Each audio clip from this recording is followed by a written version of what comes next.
بسم الله والصلاة والسلام على رسول الله عليه أفضل الصلاة والسلام. مرحبا بكم خوتي خياتي في مطبخ أم إسحاق للحلويات والطبخ. ما زلنا متواصلين في سلسلة حلويات العيد الأضحى المبارك. كما نعرفوا دايما في العيد المبارك الأضحى نحب نديروا وصفات خفيفة وسهلة اللي ما تشدناش اليد واقتصادية أيضا للبنات. على هذه اليوم جبت لكم كروكي رولي بحشو بزاف رائع بذوق الفراز. راح تستمتعوا بالبنة تاعو أكيد. بدون إطالة البنات، قبل ما بدأوا الوصفة ديروا جيم، أبونيو القناة اللي مازال ما أبوناتش وفعلوا الجرس ليصلكم كل جديد. بارطاجيو مع أحبابكم وصحابكم اللي تعم الفائدة، ونطلعوا القناة باش تكبر لمتنا. بسم الله على بركة الله. راح نبداو في المقادير. عندي 125 غرام تاع عفوا 250 غرام تاع لا مارغرين تكون طرية. عندي 4 كاس نص كاس تاع سكر عادي. نضيفوا له كما شفتوني 3 صفار تاع بيض، ملعقة تاع لافاني. وهنا البنات راح نضيف له حوالي 3 مغارف كبار تاع حليب. نخلط كل شيء مع بعض حتى ينسجموا لي كامل المكونات. هنا ما تحتاجوش الباتر، يعني بالفوي راحين تخدموا الوصفه هذه تاعكم. نديروا ايضا 2 مغارف كبار تاع لا مايزينا او نشا، وملعقه هكذا كما شفتوني تاع خميره حلويات تكون معمره مليح، مع ملعقه تاع بيكربونات اللي راح تعطيها خفه وهشاشه. الوصفه هذه راح تجي رائعه البنات، من اروع ما يكون. نجيب الكاس الاول تاع الفرينه، راح ندخلوه في المكونات. هنا راح نستعمل يدي. راح نضيف له الكاس الثاني البنات، نضيفوا الكاس الثاني كما راكم تشوفوا. شوفوا هنايا مازال تتلاصق معايا. نجيب الكاس الثالث ونبقى نضيف فيه تدريجيا هكذا، ونشوف يعني اذا استعملته كامل ولا لا. كل وحده وفرينتها، كاين اللي تشرب وكاين اللي ما تشربش. هنا انا كملت كامل الكاس البنات. شوفوا معايا،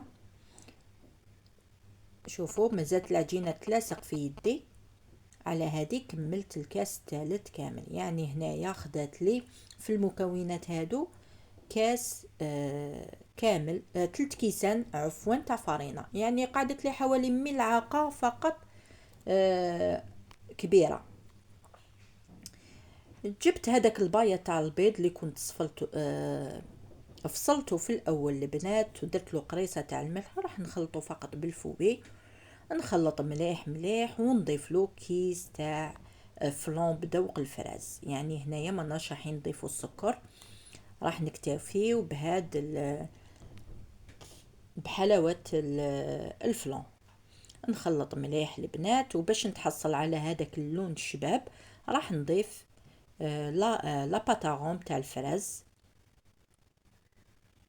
تقدروا يعني تعمروا هذوك القرعه تاع 10,000. كاين جميع الأذواق. ملاحظة فقط البنات، إذا حبيتوا تبدلوا الذوق يعني بدلوا فقط الفلون. هنا البنات جبت الكاس تاع جوز الهند أو لانوات كوكو، ضفته في الخليط تاعي. شفت الخليط تاعي مازالو جاري شوية البنات، ضفت له 4 كاس، يعني درت كاس وربع تاع جوز الهند. من بعد البنات راح ندير له حوالي 2 مغارف تاع حليب. اذا شفتوه يعني شاد روحو بزاف، كما نعرفو كاين نوات كوكو اللي يشد بزاف روحو، فهمتوني البنات. كاين اللي ينشف تمتم. على هذه ضفت له هذوك 2 مغارف تاع الحليب. من بعد زدت له 2 مغارف، يعني كلش درت 4 مغارف تاع حليب. حطيته بجيه البنات.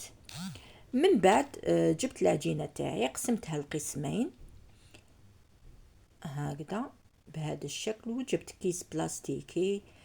فتحت العجينة تاعي على كيس بلاستيكي بهذه الطريقة.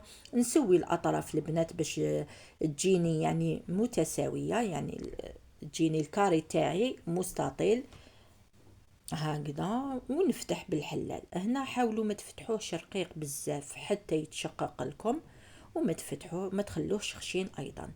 جبت الحشو تاعي كما قلت لكم، الكروكي هذا راح نديرو بالحشو بذوق الفراز. البنات قلت لكم ملاحظه، اذا حبيتوا تبدلوا ذوق يعني اللي حبيتوا بدلوا ديروا الفلون باي ذوق حبيتوه مع لا باتاغون. ايضا البنات يعني اذا درتوا فلون تاع شوكولا ديروا الباتاغون تاع الشوكولا ولا الكراميل، يعني نفس الشيء. فتحت غلقت الرولي تاعي كما راكم تشوفوا بواسطة الكيس بلاستيكي. نزير هذيك الغلقة تاعي اللي درتها، ونزير من الأطراف يعني نخرج له كامل الهواء بهذه الطريقة هذه.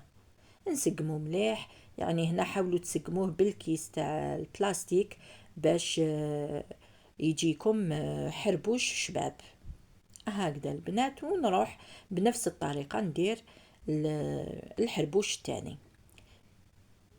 نجيب القطعة تاع العجينة اللي قعدت لي ونفتحها بنفس الطريقة.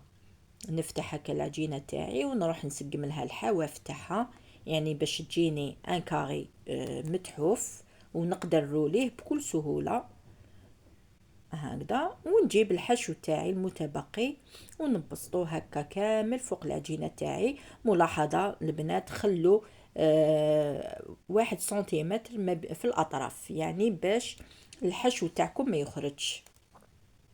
ونرولي بهذه الطريقة البنات، يعني وصفة رائعة.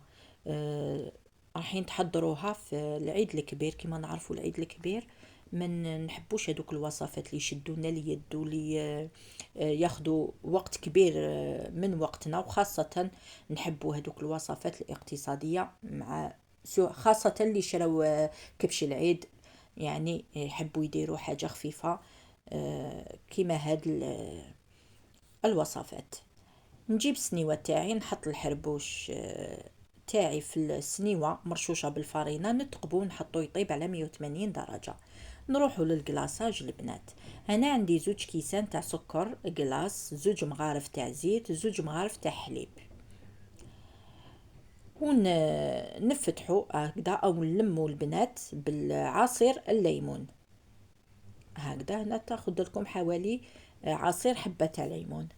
هنا مازالت شوية شادة روحها كما راكم تشوفوا، زدت لها شوية تاع العصير تاع القارص باش تنطلق. من بعد راح نلونها البنات. قبل ما نلونها نحيت كمية تاع الطلية باش ندير بها تزيين، حوالي 2 مغارف كبار.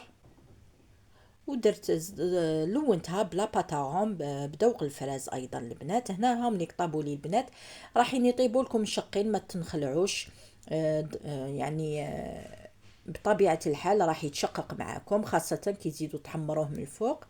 نجيب هذيك الطليه اللي كنت حضرتها بذوق الفراوله ونطلي بها كامل الحربوش تاعي بهذا الشكل. هاد الطليه البنات تجي قراف بنينه بذوق القارص والفراز، يعني وش نقول لكم بنه هايله بزاف. هذيك الطليه البنات اللي خليتها ضفت لها ملعقه كبيره تاع كاكاو ودرتها في اون بوش ودرت بها خطوط هكا كتزيين. من بعد نقطع الكروكي تاعنا بهذه الطريقه، يعني كما حبيتوا قطعوا، حبيتوا تميلوا وتقطعوا، حبيتوا تقطعوا كما قطعتوا انايا. نرش رشه خفيفه بجوز الهند يعني اختياري، تقدروا تخلوه هكاك كما حبيتوا. وهاوليك البنات الكروكي تاعي بحشو جوز الهند بذوق الفراز رائع من اروع ما يكون. وصفه خفيفه ظريفه توالم العيد المبارك عيد الاضحى. البنات جربوها ما راحينش تندموا اكيد. شوفوا كيفاش تجي طريه هشيشه تذوب ذوبان. هنا لحقنا نهايه الفيديو. ما بقى لي غير نقول لكم البنات الى اللقاء في وصفه جديده وفي فيديو جديد مع وصفات ام اسحاق. نقول لكم سلام.